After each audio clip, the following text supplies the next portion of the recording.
Okay, welcome dear students. Today we are going to start a new topic in this organic chemistry, that is nomenclature. यानी आज हम nomenclature पढ़ने जा रहे हैं और जल्दी से हम आपको डिटेल और सिंपल लैंग्वेज में समझाएंगे कि किसी ऑर्गेनिक कंपाउंड का नोमेनक्लेचर यानी नाम कैसे रखा जाता था पहले और अब कैसे रखा जाता है, यानी IUPAC के बारे में बताएंगे और किसी भी ऑर्गेनिक कंपाउंड को आसानी से आप कैसे IUPAC नाम निकाल सकते हैं ये बताएंगे, बहुत तेजी से और बहुत एनर्जी के साथ, जोश में। चलिए आगे बढ़ते हैं।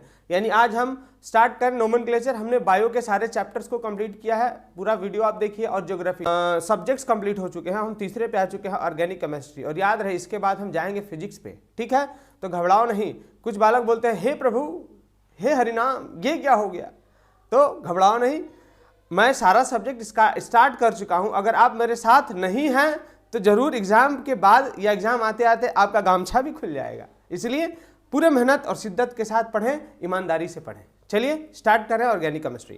देखो बच्चों, बेसिकली जब हम बात करें इनिशियल स्टेज में यानी शुरुआती दौर में, यानी जब ऑर्गेनिक तो देखो पहले जो ऑर्गेनिक कंपाउंड्स थे उनको नाम दिया जाता था उनके सोर्स के बेसिस पे। यानी सोर्स का मतलब जिस पदार्थ जहां से वो मिलते थे ना, उसके बेसिस पे उसको नाम दे दिया जाता था। जैसे एग्जांपल आप ले लें, जैसे देखो आप सबसे इसमें अच्छा एग्जांपल है methane gas. Methane gas marsh gas, methane gas basically marshy places से मिलता था, इसलिए मार्स गैस इसका नाम दे दिया गया। ठीक है, जो एसिटिक एसिड था इसका नाम विनेगर एसिटम यानी विनेगर की वजह से मिला। जो खट्टे फल थे उनको साइट्रिक एसिड के नाम पे दिया जाता था। मतलब कुल मिला के जो उनका जो नेचुरल सोर्स जहां से वो मिलते थे ना, उनके बेसिस पे नाम दिया जाता था। लेकिन ये हर जगह, क्योंकि वहाँ का लोकल लैंग्वेज अलग। फिर बाद में क्या हुआ, एक संस्था आई। जैसे बच्चा पैदा होता है तो स्टार्टिंग में तो जो आप नाम रखना है रख लो, गोलू, मोलू, मोटू, कालू, ठीक है। लेकिन जब उसका नामकरण कराया जाता है तो बाकायदा पंडित जी आते हैं और वो नामकरण करते हैं ना। वैसे ही एक संस्था आई जिसका क्या नाम था, IUPAC। इसका फुल फॉर्म पूछता है, इन पंडित जी का नाम पूछता है, एग्जाम में याद रखना क्या है IUPAC नाम इसका। IUPAC में देखें होता क्या है बेसिकली, आप जब हम बात करें IUPAC का मतलब होता है international union of pure and applied chemistry. याद रखना, ये 1 नंबर का पूछता है, मैं पहले बोल दे रहा हूँ, इसका ये आपको याद ही रखना होगा। ठीक है, इसका जो डेफिनेशन है ना वो आपको याद रखना होगा, इसका फुल फॉर्म याद रखना होगा। क्लियर? क्वेश्चन पूछेगा व्हाट इज IUPAC, तो आपको लिखना होगा इसका full form international union of pure and applied chemistry. ठीक है, ये 1957 में सिस्टमेटाइज किया गया था। यानी लगभग ये 1957 में के बाद से जो ऑर्गेनिक कंपाउंड डिस्कवर हुए उनका जो नेम है ना IUPAC के थ्रू किया गया। अब जितने भी ऑर्गेनिक कंपाउंड्स हैं उनका जो नामकरण करने का काम है, जिसको आप इंग्लिश में नोमेनक्लेचर बोलते हो, यानी कैसे नाम दें इसका। ठीक है, तो वो IUPAC ने स्टार्ट किया था और इसने बोला कि हर नाम में 3 शब्द होगा। पहला होगा उसका रूट वर्ड, दूसरा होगा सफिक्स, तीसरा होगा प्रीफिक्स। यानी किसी भी कंपाउंड का नाम आप दे रहे हो ना तो उसमें प्रीफिक्स होगा, प्लस सफिक्स होगा, फिर रूट वर्ड होगा। ठीक है, तो ये 3 अगर आप जानोगे कि किस कंपाउंड का रूट वर्ड क्या है, सफिक्स क्या है, प्रीफिक्स क्या है, अगर आप पहचानने में सफल हो गए आज कि ये इसका प्रीफिक्स ये हो गया, इसका रूट वर्ड ये हो गया, इसका सफिक्स ये हो गया, तो आसानी से आप नाम कर सकते हो किसी भी ऑर्गेनिक कंपाउंड को। तो चलिए अब धीरे धीरे हम बढ़ेंगे कि आपका मैं बेसिक कॉन्सेप्ट क्लियर करूंगा कि ये है क्या। फिर लास्ट में हम अभी यहाँ से स्टार्ट तो कर रहे हैं, लेकिन मतलब कंपाउंड्स का नाम दिखा के कैसे सॉल्व करेंगे, नेम कैसे डिराइव करेंगे और उनका फॉर्मूला कैसे तक लिखते हैं, आपको इसी वीडियो में मैं बताऊंगा। इसलिए बिल्कुल हर एक कॉन्सेप्ट ध्यान से सीखें और बिल्कुल आसानी से समझ में आएगा। पहला इसमें वर्ड है रूट वर्ड। क्या है? Root word. अब रूट वर्ड का मतलब जैसे मान लो किसी कंपाउंड के अंदर एक अगर कार्बन होगा ना, एक कार्बन नंबर ऑफ कार्बन के बेसिस पे होता है। किसके बेसिस पे होगा? Number of carbon atom. अगर एक कार्बन है तो क्या बोलोगे आप इसको? मिथ। ठीक है, अगर 2 कार्बन हो गया तो क्या बोलोगे आप? एथ। देखो यहां पे लिखा हुआ है। 3 कार्बन हो गया तो क्या बोलोगे? प्रॉप। अगर वही 4 कार्बन हो गया 1 2 3 4 तो क्या बोलोगे? ब्यूट। ऐसे ही ये जो रूट वर्ड है ना, ये नंबर ऑफ कार्बन पे डिपेंड करता है। जैसे उदाहरण के लिए 1 2 3 4 5 ना, तो 1 2 3 4 5 तो रूट वर्ड इसका क्या हो गया? पेंट। क्या हो गया? पेंट। इसका रूट वर्ड क्या हो जाएगा आपका? पेंट। समझ में आ गया? वही अगर सिर्फ 3 कार्बन एटम है 1 2 3 तो क्या हो जाएगा? 3 में देखो प्रोप। इसका रूट वर्ड क्या हो गया? प्रोप। बहुत आसान है, आई होप आपको समझ में आ गया। अगर इसमें 10 कार्बन एटम्स हैं तब कितना होगा? 10 कार्बन एटम्स होंगे तो हो जाएगा डेक। आसान है। यानी जो मेन कार्बन, जो मेन चेन होगा ना, उसमें कार्बन की संख्या आपको गिननी होगी और जितना कार्बन का संख्या होगा वही इसका रूट वर्ड क्या होते हैं। ठीक है ना? ठीक है, ये कौन सा वर्ड हो गया आपका? रूट वर्ड हो गया। ठीक है, तो क्लियर हो गया आपको, ये समझ में आ गया कि इसमें होता क्या है। जैसे अगर एक कार्बन होगा तो आप बोलोगे मेथ, 2 हो गया तो एथ। अब ये मान लो यहाँ पे अगर इस कंपाउंड का नोमेनक्लेचर करना है और आपने देखा कि इसमें 1 2 3 4 5 6 कार्बन हो गया, तो आप काउंट करेंगे 1 2 3 4 5 6, तो आप क्या बोलोगे, इसका रूट वर्ड क्या हो गया, हेक्स हो गया। क्या हो गया, हेक्स। हमने कहाँ से लिया, ये देखो जितना कार्बन एटम है, 6 कार्बन है तो क्या बोल दिया, हेक्स। अगर 7 कार्बन होंगे तो क्या बोलोगे, हेप्ट। 8 कार्बन होंगे तो क्या बोलोगे, ऑक्ट। 9 कार्बन होंगे तो क्या बोलोगे, नॉन। 10 कार्बन होंगे तो क्या बोलोगे, 10। समझ में आ गया ना। तो ये रूट वर्ड आई होप आपको समझ में आ गया। अगर ये समझ में आ गया तो 3 में से एक समझ में आ गया। आगे बढ़ रहे हैं हम, दूसरे पे जा रहे हैं हम। दूसरा कौन सा होगा आपका, सफिक्स। सफिक्स देखो बहुत खास है। It is followed by, root word is followed by suffix, यानी रूट वर्ड के इसको कौन फॉलो करता है, यानी इसके बाद क्या आता है, सफिक्स। और ये क्या रिप्रेजेंट करेगा, nature of the bond in the carbon. बोलेगा कि बॉन्ड क्या है, जैसे कार्बन, 2 कार्बन के बीच में सिंगल बॉन्ड है, या 2 कार्बन के बीच में डबल बॉन्ड है, या 2 कार्बन के बीच में ट्रिपल बॉन्ड है। ठीक है, अगर 1 कार्बन हो गया ना तो आप बोलोगे एन। क्या बोलोगे आप, एन। 2 कार्बन होगा तो बोलेंगे ई या नहीं, इन। और अगर 3 कार्बन होगा तो बोलेंगे वाई या नहीं, आइन। ठीक है, अगर ये आपको इतना समझ में आ गया तो सफिक्स भी समझ में आ गया। मतलब देखो, जैसे मान लो हमने यहाँ एग्जाम्पल लिखा, अगर इसमें है 4 कार्बन, इसमें सारा सिंगल बॉन्ड है, तो मैं क्या लिखूंगा, इसको लिखूंगा ब्यूटेन। क्या लिखूंगा, ब्यूटेन। समझ में आ गया। अब मान लो यहाँ पे है 1 2 3, ठीक है ना। तो देखो यहाँ पे 3 कार्बन हो गया, तो मैं क्या लिखूंगा, मैथ एथ प्रॉप। क्या मैं क्या लिखूंगा, प्रॉप इन लिखूंगा मैं। इन क्यों लिखा, क्योंकि यहाँ डबल बॉन्ड है। ठीक है, मैंने एन क्यों लिखा, क्योंकि हर जगह सिंगल बॉन्ड है।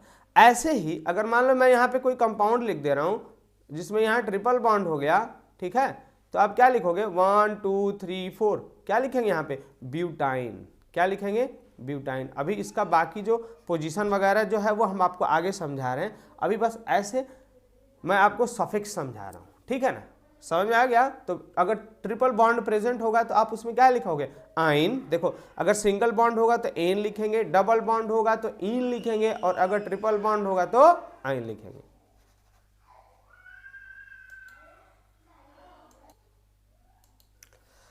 ठीक है, आई होप आपको ये इतना समझ में आया। यानी इससे पहले हमने क्या देखा था कि रूट वर्ड क्या होता है। जैसे मान लो 4 कार्बन हो गया, 1 2 3 4, तो इसका रूट वर्ड क्या हो गया, ब्यूट हो गया ना, ब्यूट। अब इसमें 1 बॉन्ड प्रेजेंट है तो आप क्या लिखोगे, एन। ठीक है, तो ये हो गया आपका रूट वर्ड और सफिक्स, 2 कॉन्सेप्ट क्लियर हुआ। अगर यहाँ पे डबल बॉन्ड प्रेजेंट होता तो क्या लिखते, ब्यूटीन। क्या लिखते, ब्यूटीन, डबल बॉन्ड होता तो। और यही अगर ट्रिपल बॉन्ड हो जाता तो क्या लिखते आप, ब्यूटाइन। समझ में आ गया। तो आई होप आपको ये रूट वर्ड और सफिक्स का कॉन्सेप्ट हमने समझा दिया। आगे बढ़ रहे हैं, अगला जो है आपका तीसरा जो सबसे इंपॉर्टेंट है वो है आपका प्रेफिक्स। कौन सा होता है, प्रेफिक्स। ये प्रेफिक्स सबसे आगे जाएगा, ठीक है ना। प्रेफिक्स के बाद में रहेगा सफिक्स और सबसे बाद में होता है रूट वर्ड। प्रेफिक्स क्या दिखाता है, it shows the substituent like alkyl group. इसका मतलब क्या है, जैसे मान लो ये मेन कार्बन हो गया ना, मेन चेन हो गया ना, 1 2 3 4 5, ठीक। अब इस जो मेन कार्बन चेन होता है, इसमें क्या लटका हुआ है, यानी क्या इसमें अलग से लगा हुआ है ना, यही आपको, इसी को हम सब्स्टिट्यूएंट्स बोलते हैं। ठीक है, या अगर इसमें मान लो कोई फंक्शनल ग्रुप जोड़ दिया गया है तो उसको भी आप सब्स्टिट्यूएंट के ही फॉर्म में लेंगे। तो इसमें देख लो, इसमें क्या लिखा हुआ, ये एक, जैसे देखो अब ये हम यहाँ बात करेंगे ना, एल्काइल ग्रुप क्या होता है, थोड़ा इसके बारे में भी देख लेते हैं। एल्काइल ग्रुप क्या है, एल्काइल ग्रुप का मतलब होता है ना, जैसे मान लो, देखो ध्यान से सुनो, जैसे मान लो मीथेन है, C 1 2 3 4 हाइड्रोजन। ध्यान से देखो, तुरंत समझ में आएगा, नहीं समझ में आएगा तो फिर बोलना हमसे। अब मान लो ये इसको किसी से बॉन्ड करना है दूसरे कार्बन से बगल में, तो मान लो ये दूसरा कार्बन हो गया, ठीक है, ये मान लो ये अलग कार्बन है। अब ये जो आपका कार्बन है ना, इसको आके इससे बॉन्डिंग करनी है, तो आप बताओ ये बॉन्ड करेगा तो एक ही हाइड्रोजन यहाँ से हटेगा, तभी तो यहाँ पे आगे कार्बन 1 2 3 हो गया ना, 1 2 3, समझ में आएगा। जब ऐसा हो गया तो भैया देखो, तब आप देखो, इसी को ही तो हम क्या बोलते हैं, इसी को तो हम बोलेंगे फिर क्या, ये जो इतना पार्ट बच गया ना, इसमें गिनो आप कितना हाइड्रोजन बच गया, हो गया CH3, हो गया ना। यही एल्काइल होता है। एल्काइल का मतलब एल्केन से, जैसे मान लो एल्केन से हम एक हाइड्रोजन कम कर देते हैं, जैसे यहाँ CH4 था, CH4 में से हमने भैया एक हाइड्रोजन कम कर दिया, तो क्या बच गया CH3। कहाँ से, देखो ये CH4 है आपका, CH4 था ना, इसमें से हमने एक हाइड्रोजन घटाया तो ये आ गया CH3। कुल मिला के अगर आपको समझना है तो देखो CH4 हो गया, उसमें से जब आप एक हाइड्रोजन घटाओगे तो आ जाता है CH3, यही होता है एल्काइल ग्रुप। इसी को क्या बोलते हो आप, एल्काइल ग्रुप। समझ में आया क्या?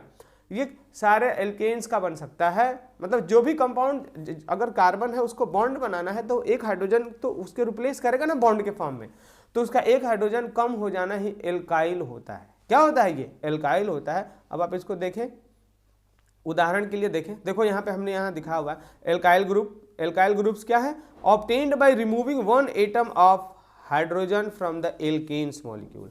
यानी CH4 हो गया, यहाँ पे CH4 में से हमने एक हाइड्रोजन घटाया तो CH3।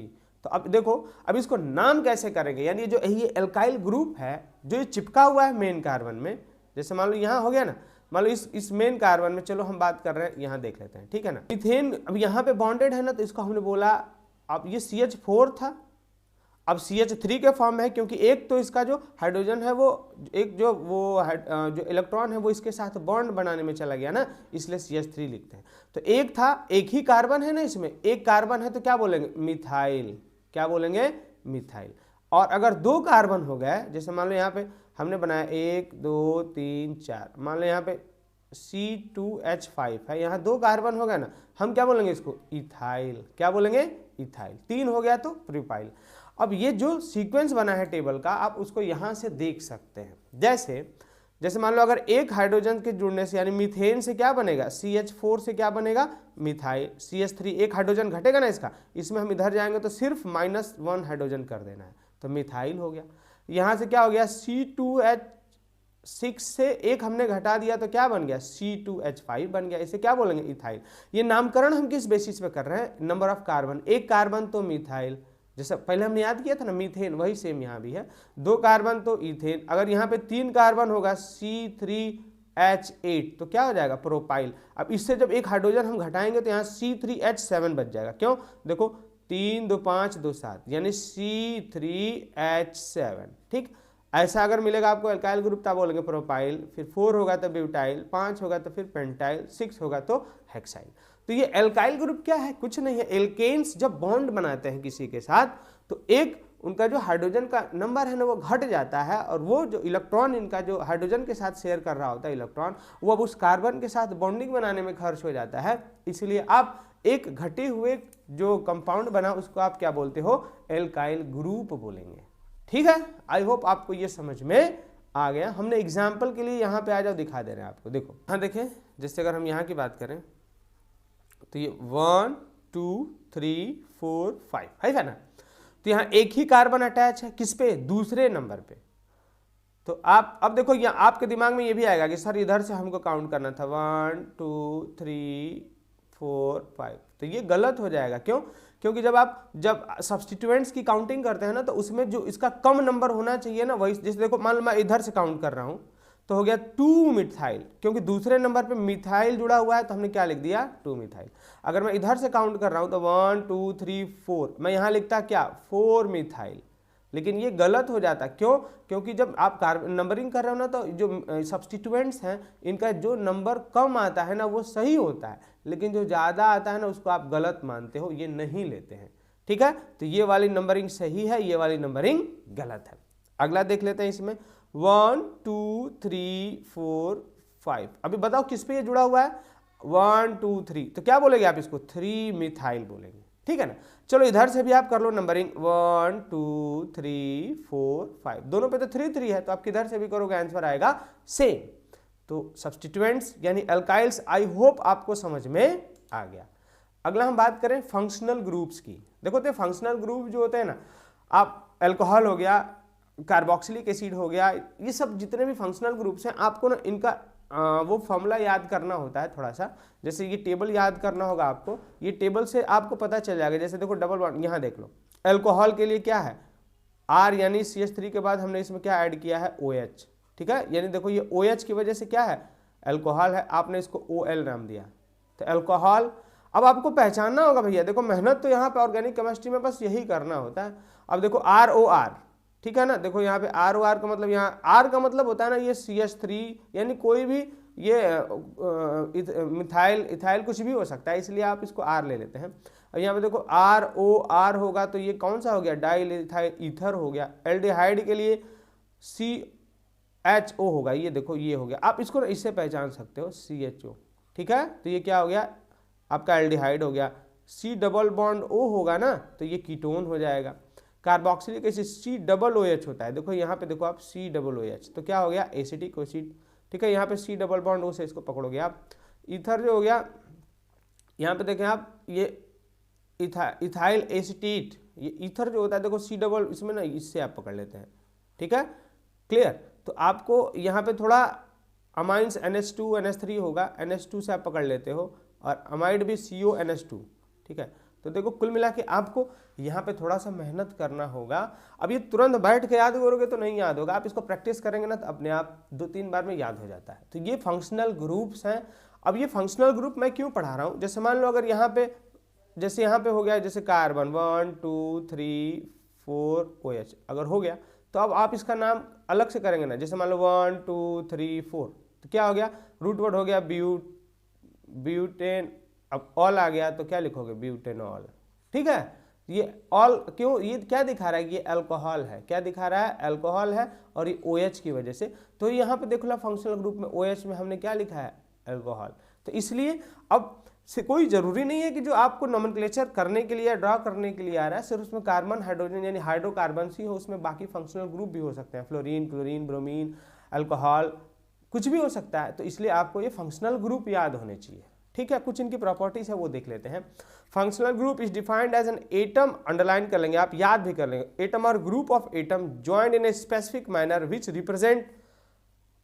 Is responsible for the characteristics chemical property. यानी अब ये जो फंक्शनल ग्रुप होते हैं ना भैया सबका, उसकी केमिकल प्रॉपर्टी अलग होती है। अगर मान लो अल्कोहल हो गया तो उसकी केमिकल प्रॉपर्टी अलग होगी ना, वही अगर कीटोन्स हो गए तो उनकी केमिकल प्रॉपर्टी अलग होगी। तो फंक्शनल ग्रुप इंपॉर्टेंट है, याद करना चाहिए। फर्स्ट कैरेक्टरिस्टिक्स क्या है इसका, केमिकल प्रॉपर्टी। बोला एक फंक्शनल ग्रुप होगा ना तो उसकी जो केमिकल प्रॉपर्टीज हैं वो सिमिलर होंगी, क्या होंगी एक जैसी होंगी, इसलिए वो टेस्ट भी एक प्रकार के देते हैं।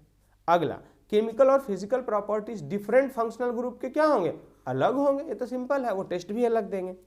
Next, each functional group follows homologous series. Homologous series का मतलब सब में CH2 का ही अंतर होता है, ठीक है ना। ये हमने होमोलोगस सीरीज जब पढ़ा है वहां आप देख लें थोड़ा, क्योंकि यहाँ टाइम बच जाएगा मेरा कुछ। आगे बढ़ रहे हैं हम, अब सीधे आते हैं हम स्ट्रक्चर्स।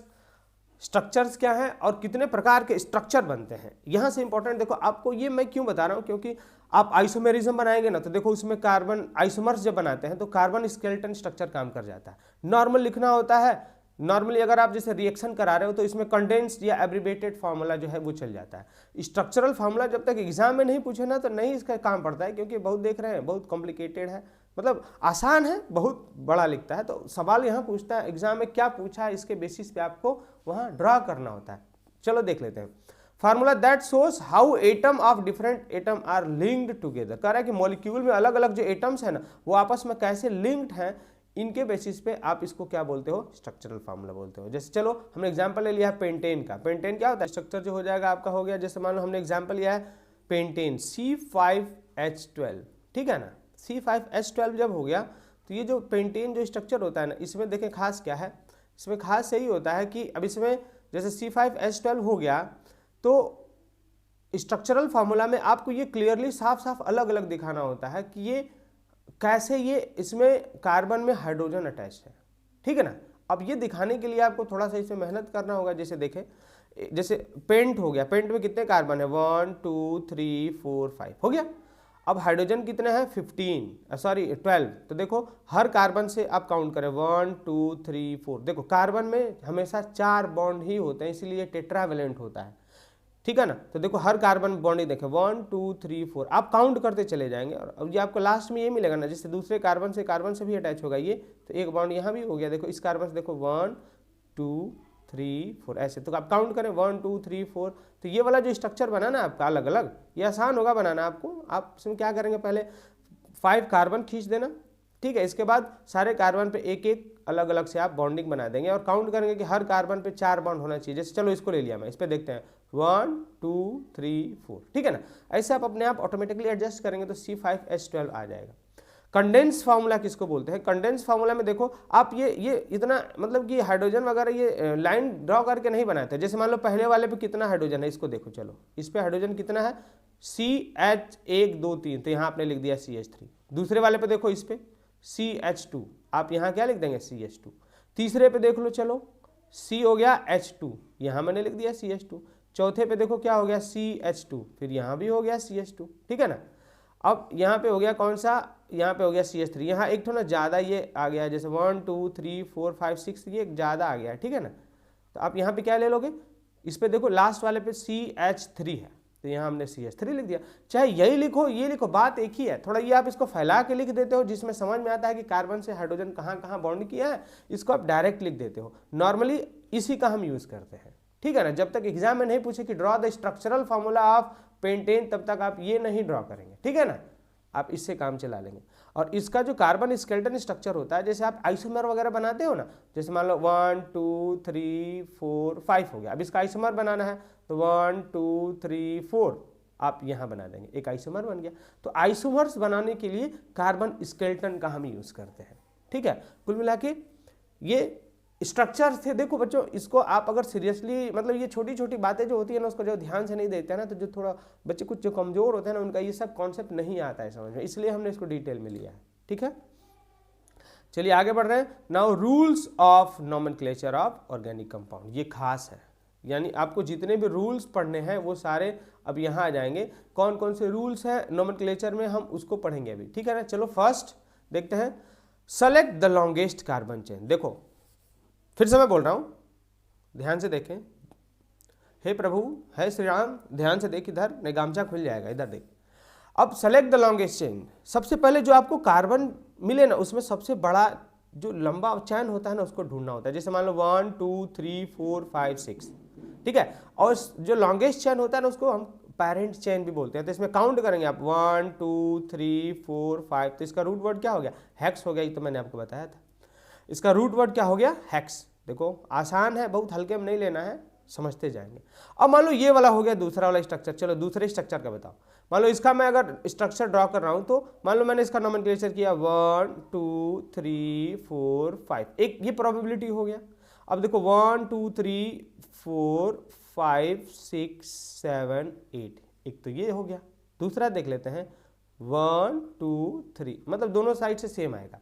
तो कौन सा सही है, मतलब लॉन्गेस्ट चेन इसमें कौन हो गया। देखो आप लॉन्गेस्ट चेन के लिए ना ये वाला स्ट्रक्चर सही है, क्योंकि इसमें कितने कार्बन है, 8 कार्बन है। तो लॉन्गेस्ट चेन क्या हो गया 8, तो रूट वर्ड क्या हो जाएगा इसका, ऑक्ट हो जाएगा, ठीक है।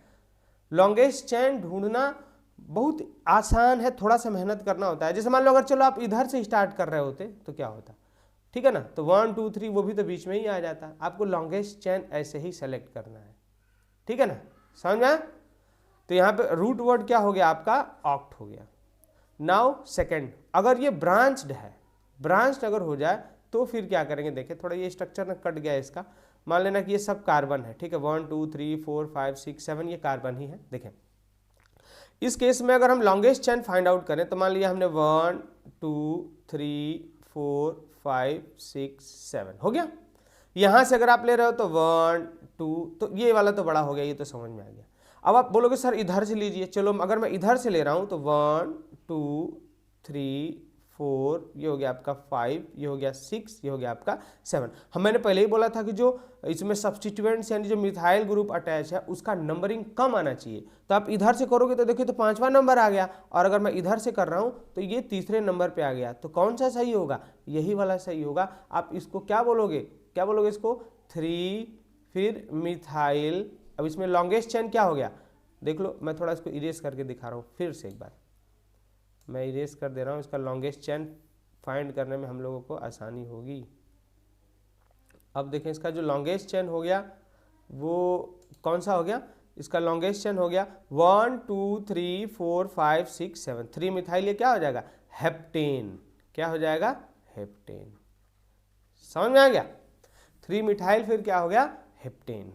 लॉन्गेस्ट चेन इसमें हमने अपना तो 7 है, 7 कार्बन का है, तो हेप्टेन ही आएगा। अब हमने तीसरे पे क्यों अटैच किया, क्योंकि जो सब्स्टिट्यूएंट्स यानी जो मेन कार्बन चेन से जो भी फंक्शनल ग्रुप या सब्स्टिट्यूएंट जुड़े हुए हैं उनका जो नंबरिंग है ना वो कम में आना चाहिए। तो अगर मैं इस साइड से काउंट कर रहा हूँ तो ये तीसरे पे आ गया 1 2 3, इधर से काउंट कर रहा हूँ तो 1 2 3 4 5, तो ये वाला तो गलत हो गया ना, ये 1 2 3 वाला सही हो गया, इसलिए हमने क्या लिया 3 मिथाइल हेप्टेन। मैं घबराऊंगा बिल्कुल नहीं, आराम से मैं पढ़ा रहा हूँ, ठीक है।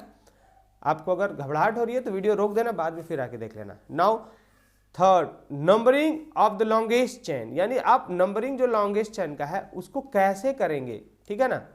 देखें, it's such that the alkyl group gets the smallest possible number. भाई तो मैं भी बता रहा था कि कम से कम, जैसे देखो इसका मैं काउंटिंग कर रहा हूँ 1 2 3 4 5 6, मैं फिर इसका भी काउंटिंग कर रहा हूँ, जैसे मान लो इधर से 1 2 3 4 5 6। अब बताओ इसमें ये बोला है कि जो एल्काइल ग्रुप है ना अटैच, उसका सबसे वो स्मॉलेस्ट नंबर होना चाहिए। तो देखो इसमें ये तो दूसरे पे आ गया, तो आप क्या बोलोगे 2 मिथाइल, और ये इधर से काउंट कर रहे हैं तो कितने पे आ रहा है, इधर से हमने काउंट किया तो सेकंड पे आ गया, इधर से काउंट कर रहे हैं तो कितने पे आ रहा है 5 मिथाइल, तो ये गलत है और ये वाला सही है, ठीक है वाला, घबराओ नहीं, आराम से पढ़ते जाओ।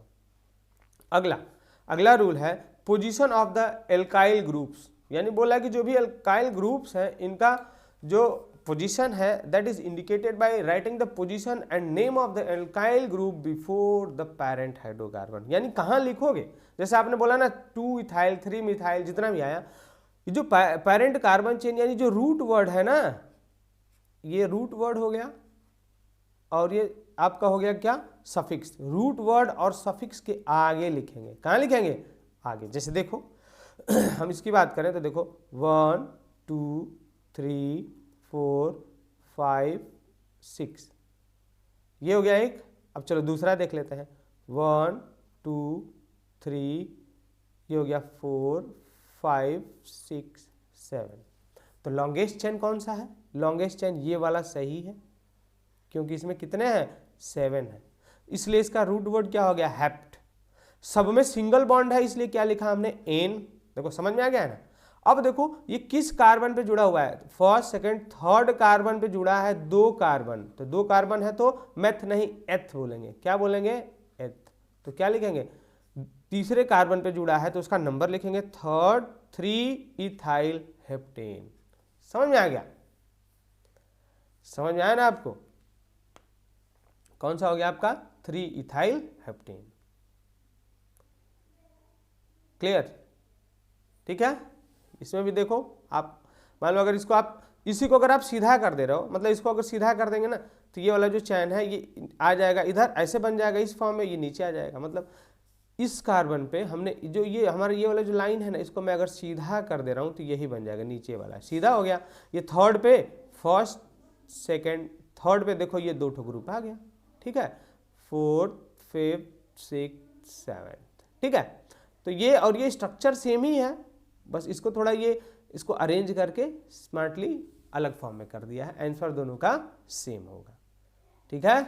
अगला है 5th, अगर मान लो मल्टीपल एल्काइल ग्रुप्स हैं, मान लो एक से ज़्यादा एल्काइल ग्रुप है ना, तो फिर आप उसको कैसे नेम करेंगे, क्या करेंगे, are label with the numeric preference such as. मान लो कि अगर एक से ज़्यादा है ना, तो अगर एक है तो आप लिख दोगे मिथाइल, लेकिन अगर 2 हो गया ना तो लिखेंगे डाई, 3 हो गया तो लिखेंगे ट्राई, 4 हो गया तो लिखेंगे टेट्रा, ठीक है। ऐसे आप इनको क्या करते हैं, आप इनको अरेंज कर। If there are 2 alkyls on the same atom, बोला कि अगर 2 एल्काइल है सेम एटम पे तब आप क्या करते हैं देखें।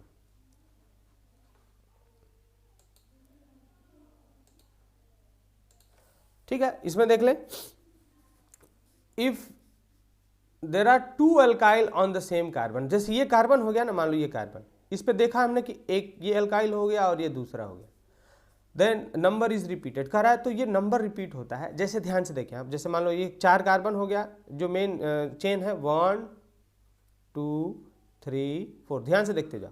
अब ये दूसरे पे ना देखो 2 कार्बन है, एक ये है मिथाइल एक ये है मिथाइल, तो आप इसका नोमेनक्लेचर कैसे करेंगे, सबसे लोवेस्ट पॉसिबल नंबर काउंट कर रहे हो अगर आप, तो इधर से लोगे 1 2 3, तो ये गलत हो जाएगा क्योंकि नंबर ज़्यादा आ गया, ये वाला 1 2 ये सही है। तो क्या लिखोगे, देखो ये दूसरे पे 2 मिथाइल है ना, तो लिखोगे 2 2, क्यों? क्योंकि दूसरे पे एक ये मिथाइल हो गया, एक ये मिथाइल हो गया, तो 2 2। अब 2 है तो क्या लिखेंगे? डाई लिखेंगे। अब ये क्या है? मिथाइल है तो डाई मिथाइल, और रूट वर्ड क्या हो गया? 1 2 3 4 ब्यूटेन। समझ में आ गया? आपको ये समझ ही लेना है, आज किसी भी कीमत पे 2-3 बार देखना, जीवन में नोमेनक्लेचर दोबारा मत पूछना किसी से। चलो अब ये वाला देख लो। इसमें अगर हम लॉन्गेस्ट चेन की बात करें तो देखो 1 2 3 4 5, ठीक है ना? यहाँ भी 4 5 भी लेंगे तो बात सेम हो जाएगा, ठीक है? अब देखो इस पे एक मिथाइल, देखो ये जहाँ से स्टार्टिंग में कम नंबर आ जाए ना, आप ये नंबरिंग ये सही हो जाएगा। अगर इधर से आप करोगे ना तो ये तो ज़्यादा नंबर आ जाएगा, इसलिए ये सही है। नंबरिंग में हमेशा ये अल्काइल ग्रुप्स का नंबरिंग कम होना चाहिए। इधर से कर रहे हैं आप तो आ जाएगा 1 2 3, ये 4th पे आ जाएगा तो ये गलत हो जाएगा। इधर से 2 पे, तो देखें क्या है? 2 मिथाइल, दूसरे पे मिथाइल है ना, 2 मिथाइल। 3 पे देखो 1 2, 3 इथाइल हो जाएगा, क्योंकि 2 कार्बन हो गया तो 2 कार्बन का क्या लिखते हैं? इथाइल। 1 कार्बन के क्या लिखते हैं? मिथाइल। अब कितना बड़ा चैन है आपका? रूट वर्ड क्या है? 1 2 3 4 5, पेंटेन हो गया। आसान है, आप सारा समझ लें। अब ये कितना आसान है नोमेनक्लेचर, आप आसानी से थोड़ा समय लेके इसको समझें। नाउ 6 कह रहा अगर if functional group is present in the chain, कह रहा अगर कोई फंक्शनल ग्रुप है, फंक्शनल ग्रुप याद आया मैंने अभी जो टेबल दिखाया था, देन नंबरिंग इस तरीके से आप करते हैं। खास बात, that functional group gets the smallest possible number, ये सबसे इंपॉर्टेंट है। यानी फंक्शनल ग्रुप जो भी होगा ना, उसको आप नंबरिंग उस डायरेक्शन से स्टार्ट करेंगे, रूट वर्ड यानी कार्बन चेन का, पेरेंट कार्बन चेन का, कि फंक्शनल ग्रुप जो उसमें अटैच है ना उसका सबसे कम नंबर पे आए। ज़्यादा पे आएगा तो गलत है। चलो उदाहरण ले लो, जैसे देखो मैंने इसको यहाँ से स्टार्ट किया 1 2 3 4 5, एक ये हो गया, ठीक है ना? इसमें हमने 1 2 3 4 5, ठीक है ना? ये थोड़ा एक्चुअली ये यहाँ पे होगा स्ट्रक्चर, ये OH यहाँ पे होगा, ठीक है ना? मैं इसको मिटा दे रहा हूँ, थोड़ा ये टाइपिंग बहुत मुश्किल है केमिस्ट्री का, ठीक है ना? मान लो ऐसा हो गया, तो आप बताएं कौन सा सही है। देखो इधर से अगर मैं काउंट कर रहा हूं तो 1 2, कितना कार्बन हो गया? पेंट, तो पेंट 2 ऑल, ये सही हो गया, 2 नंबर कम मिला। अब इधर से देखो 1 2 3 4, पेंट 4 ऑल, ये क्या हो गया आपका? गलत हो गया, ठीक है ना? कौन सा हो गया? ये आपका ये गलत हो गया। क्लियर? तो नंबरिंग ऐसे करना है कि फंक्शनल ग्रुप पे छोटा से छोटा नंबर आए, ये भी कॉन्सेप्ट क्लियर हुआ। नाउ कह रहा कि जो नोमेनक्लेचर में जो एल्केन यानी ALKA या ना ई में जो ई लिखते हैं ना, आप इसको देखो E is replaced by the suffix of the functional group. बोला है कि जो एल्केन है ना उसको आप सफिक्स से क्या करेंगे? रिप्लेस कर देंगे। देखो यहाँ पे एन होना चाहिए तो ई को हटा के किसे लिख दिया? 1 ऑल, ठीक है? जैसे आप इसका कर रहे हो तो अल्कोहल है, फंक्शनल ग्रुप है, तो आपको फंक्शनल ग्रुप कम नंबर पाने के लिए वहीं से काउंटिंग स्टार्ट करना होता है, 1 2 3 4 5, ठीक है? क्योंकि ये इंपॉर्टेंट कंस्टिट्यूएंट होता है। तो 1 2 3 4 5। अब देखो दूसरे पे क्या अटैच है? 2 ठो कार्बन अटैच है, यानी आप इसको क्या बोलोगे? दूसरे कार्बन पे अटैच है तो पोजीशन लिखो आप 2 का मेथ एथ इथाइल, ठीक है? अब रूट वर्ड आपका क्या हो गया? 1 2 3 4 5, पेंटे, ई नहीं लिखेंगे, इन्हीं की जगह आपको क्या लिखना है? इसका पोजीशन लिख देना है, यानी सफिक्स लिख देना है 1 ऑल, ठीक है? तो आई होप ये आपको समझ में आ गया। आगे बढ़ रहे हैं हम। बोला अगला, if many types of substituents are attached to the carbon, यानी अगर एक से ज़्यादा प्रकार के सब्सटीट्यूएंट्स अटैच हैं कार्बन पे, जैसे यहाँ देखो ब्रोमीन हो गया, क्लोरीन हो गया, तो इसमें अब आप क्या करेंगे ना सब्सटीट्यूएंट्स के लिए, तो उनको अल्फ़ाबेटिकली आप अरेंज करते हैं, ठीक है ना? जैसे मान लो यहाँ पे देखो ये बी पहले आएगा या सी आएगा? बोलो ब्रोमो, ये ब्रोमीन हो गया तो बी वर्ड है, क्लोरो है तो सी है, तो बी पहले आएगा ना, तो आप इधर से कर दो 1 2 3 4 5 6, तो क्या लिखोगे आप? 2 पहले ब्रोमो का लिखेंगे, 2 ब्रोमो, फिर 4 क्लोरो, कितना हो गया? Hexane, done. तो ये हो गए आपके ये इंपॉर्टेंट वर्ड्स, आपका नोमेनक्लेचर हो गया, ठीक है ना? तो देखो हमने ये रूल फॉलो किया है। रूट वर्ड्स का मतलब कितना कार्बन है? 1 2 3 4 5 6, तो हो गया आपका हेक्स हमने लिया ना यहाँ पे। अब इसमें प्रेफिक्स और सफिक्स ये दोनों को फॉलो कर लिया, ठीक है ना? क्लियर? एन है तो जैसे मान लो कि अगर आपका एन हो गया तो एन ई है तो एन हो गया। अब प्रीफिक्स में हमने क्या लिया, ये ब्लोरो और ब्रोमो और क्लोरो लिया ना, ये आपका क्या हो गया प्रीफिक्स। तो याद रखेंगे सीक्वेंस PRS क्या हो जाएगा आपका PRS, prefix, root word and suffix. ठीक है, आगे चलते हैं, एग्जाम्पल्स देख लेते हैं कुछ आपके लिए। एग्जाम्पल्स भी हमने लाया है ताकि इसी एक ही वीडियो में आपको नोमेनक्लेचर अच्छे से आ जाए। ठीक है ना, चलिए स्टार्ट करते हैं। फर्स्ट देखते हैं क्या है। फर्स्ट ये देख लो एग्जाम्पल, इसमें क्या हो गया, रूट वर्ड बताएं 1 2 3, तो क्या हो गया मेथ एथ प्रॉप हो गया। सफिक्स सिंगल बॉन्ड है तो एन हो गया। अब प्रीफिक्स क्या हो गया, दूसरे पे अटैच है एक कार्बन, तो आप इसको क्या बोलते हो मिथाइल, तो इसका यूपीएससी नेम क्या हो जाएगा 2 मिथाइल प्रोपेन। ठीक है, जल्दी जल्दी से एग्जांपल्स हम देख लेंगे, आप थोड़ा इसको वीडियो स्लो करके समझ लीजिएगा। अब चलो यहाँ से अगर हम बात करें तो देखो 1 2 लॉन्गेस्ट चैन 3 4, ठीक है ना।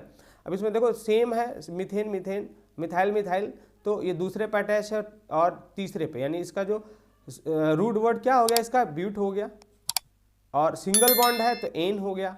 अब प्रीफिक्स क्या है 2 3, क्योंकि दूसरे और तीसरे पे मिथाइल अटैच है तो क्या बोलते 2 हो गया, तो क्या बोलोगे 2 3 डाई मिथाइल। तो आप आईपीएससी नेम लिख लो 2 3 डाई मिथाइल ब्यूटेन। यानी जो रूल था वो क्या था, पहले हमने अभी देखा था रूल्स में, यहाँ देखिए आप PRS रूल, कौन सा रूल है PRS, कौन सा रूल है PRS रूल। देखो PRS रूल यहाँ भी हम देख रहे हैं, तो प्रीफिक्स रूट वर्ड फिर सफिक्स। प्रीफिक्स में क्या हो गया, जैसे ये प्रीफिक्स में देखो 2 डाइमिथाइल पहले हो गया, फिर रूट वर्ड आ गया बीच में ब्यूटेन हो गया, और सफिक्स एन लास्ट में हो गया। ठीक है ना, तो PRS रूल याद रखना, काम करेगा तुमको। चलो आगे बढ़ रहे हैं, ये एग्जांपल देख लेते हैं। देखो इसमें कितना कार्बन हो गया 1 2 3 4 5, तो रूट वर्ड क्या हो गया रूट वर्ड। अच्छा इधर से अगर हम काउंटिंग करें तो लॉन्गेस्ट चेन में तो 1 2 3 4 5 ही आएगा। ठीक है ना, तो ये एग्जाम, चलो मैं देख लेता हूँ इसका। हम ये अटैच है किस कार्बन पे, ये अटैच है थर्ड कार्बन पे। ठीक है ना, इस पर आप किस पे मानेंगे इसको, थर्ड कार्बन पे। ठीक है, तो 1 2 3 4 1 2 3 4 5, तो ये ब्यूट नहीं होगा, होगा पेंट। क्या हो गया ये पेंट, सिंगल बॉन्ड है इसलिए एन, तीसरे कार्बन पे मिथाइल है तो 3 मिथाइल, तो क्या लिखोगे 3 methyl butane. Done, PRS done. Question number 4 देखें, इसमें लॉन्गेस्ट चैन इधर से काउंट करेंगे ना हम, क्यों इधर से काउंट करेंगे, क्योंकि इधर पहले मिल जाएगा। तो देखो 1 2 3 4 5 6, अगर मैं इधर से काउंट करता ना 1 2, तो ये नंबरिंग ज़्यादा होता है, ये गलत हो जाता। अब देखो 7 है, 1 2 3 4 5 6 तो हो गया, ये कौन सा हो गया हैक्स हो जाएगा। क्या हो जाएगा हैक्स, और ये सिंगल बॉन्ड है इसलिए एन हो गया। अब दूसरे पे और तीसरे पे है तो 2 3 डाई मिथाइल, तो क्या लिखोगे आप 2 3 डाई मिथाइल, यानी P प्रीफिक्स पहले फिर रूट वर्ड फिर सफिक्स। ठीक है ना, सफिक्स देख लो एन हो गया है 10, ये इजी है। थोड़ा इसका ये बनाना ये बहुत टफ है बच्चों, इसलिए थोड़ा ये नंबर एक तो इसमें किसी में ज़्यादा हो गया किसी में कम हो गया, तो आप एडजस्ट कर लेंगे इसका। ठीक ना, ये जो मोलिकुलर फार्मूला है ये CH3 CH2 आप देख रहे हो ना, बिल्कुल आसान है, बहुत मेहनत लगता है इसको बनाने में। चलिए देखें, इसीलिए थोड़ा बहुत इधर उधर भी हो गया है। चलो देखो इसको अगर मैं काउंट करूँ 1 2 3 4 5 6 1 2 3, ये इसी पे अटैच है इस वाले पे। ठीक ना, थोड़ा घिसक गया है। ठीक है, तो अब देखो ये वाला जो इधर से मैं नंबरिंग कर रहा हूँ ना वो गलत हो गया, क्योंकि यहाँ से मैं काउंट करूँगा तो 1 2 3 ये 4th नंबर पे आ जाएगा, लेकिन इधर किस पे आ जाएगा थर्ड पे। तो क्या हो गया देखो 3 3, यानी ये 6 कार्बन है तो हैक्स होगा, ये कौन सा हो गया हैक्स हो गया। अब देखो थर्ड कार्बन पे 2 मिथाइल अटैच है, तो फर्स्ट सेकंड थर्ड कार्बन पे। ठीक है ना, ये थर्ड कार्बन पे है। ठीक है ना, ये यहाँ पे नहीं है, ये थर्ड कार्बन पे है CH3, तो 3 3 यानी तीसरे कार्बन पे ये भी है और तीसरे कार्बन पे ये भी है। ठीक है, तो क्या बोलोगे इसको 3 3 डाई मिथाइल, 2 मिथाइल हो गया हेक्सेन, क्योंकि 6 कार्बन है 1 2 3 4 5 6। ठीक है ना, मेन जो पेरेंट चेन है उसमें 6 कार्बन है, तो 3 3 डाई मिथाइल हेक्सेन। अगला ये देख लें, इसको देखो 1, ये तो बीच में है तो किधर से भी काउंट करो चलेगा 1 2 3 4, 1 2 3 4, तो ब्यूट हो गया। अब इसका पोजीशन देना होगा आपको कि डबल बॉन्ड किस कार्बन पे है, तो पहला दूसरा दूसरे पे है ना, तो ब्यूट 2, ये यहाँ से ये डबल बॉन्ड ही यहाँ पे होगा, ट्रिपल बॉन्ड नहीं होगा। ठीक ना, ट्रिपल बॉन्ड का आगे एग्जाम्पल हमने लिया है तो वहाँ देख लेंगे क्या हो गया ब्यूट 2 इन। डन, अगर ये ट्रिपल बॉन्ड होता तो ब्यूट 2 आइन होता, काम खत्म, उसमें बहुत बड़ी बात नहीं है।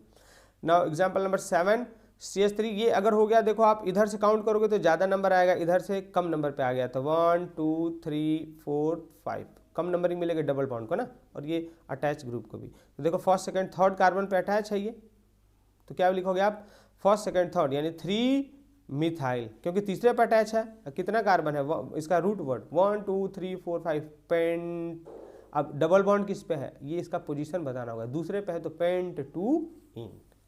यानी डबल बॉन्ड ट्रिपल बॉन्ड जब भी प्रेजेंट हो तो आपको ये बताना होगा ना। जैसे मान लो यहाँ पे अगर मैं ये 2 इन नहीं करता तो मुझको क्या पता था डबल बॉन्ड कहाँ है, इसलिए इसका नंबरिंग करना जरूरी है 2 इन, तो पता चलेगा कि दूसरे कार्बन पे डबल बॉन्ड है। समझ में आ गया, इसलिए इसका भी नंबरिंग जरूरी है। अगला देख लें ये वाला, जैसे ये हो गया 1 2 3 4, यानी इसका रूट वर्ड हो गया ब्यूट, इसमें ट्रिपल बॉन्ड प्रेजेंट है तो आइन हो गया। अभी ट्रिपल बॉन्ड किस पे है, दूसरे नंबर पे है, तो क्या लिखोगे ब्यूट टू आइन, आसान है। 9th रूट वर्ड 1 2 3, प्रॉप हो गया, सिंगल बॉन्ड है सब में तो एन हो गया, लेकिन इसके दूसरे कार्बन पे ये फंक्शनल ग्रुप प्रेजेंट है कीटोन, तो कीटोन को हम क्या लिखते हैं ओ या नहीं, फंक्शनल ग्रुप जब आप याद करेंगे तो आपको उसमें से क्लियर हो जाएगा। तो फिर आपने इसको क्या लिखोगे, मेथेप्रेप प्रोपेन टू ओन, ठीक है। यानी इसका जो कॉमन नेम है आप इसको एसीटोन भी बोल सकते हैं। ये सब याद कर लेना और आप प्रैक्टिस कर लेना, ठीक है ना। नाउ एग्जांपल नंबर 10, ये देखें आप, यहाँ पे कार्बन अगर मैं काउंट करूँ तो इधर हो गया, देखो अगर मैं इधर से काउंट करूँगा तो ये गलत हो जाएगा। देखो 1 2 3 4 5, देखो ये फंक्शनल ग्रुप है ना भैया, फंक्शनल ग्रुप जिधर भी आ जाए आप उधर से ही काउंटिंग स्टार्ट करें, ये गलत हो गया। अगर मैं इसको इधर से काउंट करूँगा ना तो 1 2 3 4 5, ये सही है क्योंकि फंक्शनल ग्रुप आ गया। आप देखो 1 2, तो यहाँ दूसरे पे 2 कार्बन है तो 2 इथाइल, 3 4 1 मिथाइल 4 मिथाइल, पूरा कार्बन कितना है 5 पेंटेन, एन की जगह आप 1 और लिख दोगे क्योंकि पहले पे फंक्शनल ग्रुप है, ठीक है, क्लियर। तो ये नंबरिंग किधर से करना है ये आपको समझ में आ गया। अब ये वाला देख लो, इसमें देखो इधर से COOH है, इसमें इधर से काउंटिंग स्टार्ट करते हैं, किधर से 1 2 3 4 5, ओके। तो कितना है 5 हो गया, तो पेंट पहले पे ही अटैच है तो pentanoic acid. Question number example number 12, और ये लास्ट एग्जांपल हमने लिया है। अगर बोला है कि एक ही कार्बन है, इस पर देखो एक क्लोरीन यहाँ अटैच, दूसरा यहाँ, तीसरा यहाँ और ये चौथा यहाँ, तो इसके लिए क्या करेंगे, कार्बन जो रूट वर्ड क्या हो गया एथ, यानी 2 कार्बन है तो एथ हो गया, सफिक्स सिंगल बॉन्ड तो एन, तो आप क्या लिखोगे, इसका जो प्रेफिक्स बनेगा क्या बनेगा, देखो पहले पे 2 कार्बन अटैच है, 1 पे 2 है ना तो लिखोगे 1 1। अब यहाँ पे दूसरे पे भी 2 है तो लिखोगे 2 2, टेट्राक्लोरो इथेन। अब आपको ये जो सीक्वेंस है वो समझ में आया होगा। नोमेनक्लेचर हमने बिल्कुल बेसिक में घुस के, मतलब बच्चों के स्टैंडर्ड पे आके समझाया है ताकि आपको ये पूरा कॉन्सेप्ट समझ में आ जाए। अगर आप प्लीज़ न्यू व्यूअर हैं तो चैनल को सब्सक्राइब करें और फ्रेंड्स को शेयर करें, और प्लीज़ लाइक शेयर और कमेंट जरूर करें। और मेरे आगे जो बाकी जो पोर्शन रह गया है जैसे एल्केन्स एल्कीन्स एल्काइंस, उसमें जितने भी इंपॉर्टेंट क्वेश्चंस हैं और पार्ट्स हैं उन पे मैं वीडियो अगला लेके आऊँगा। तब तक के लिए प्लीज़ धन्यवाद। जय हिंद, वंदे मातरम।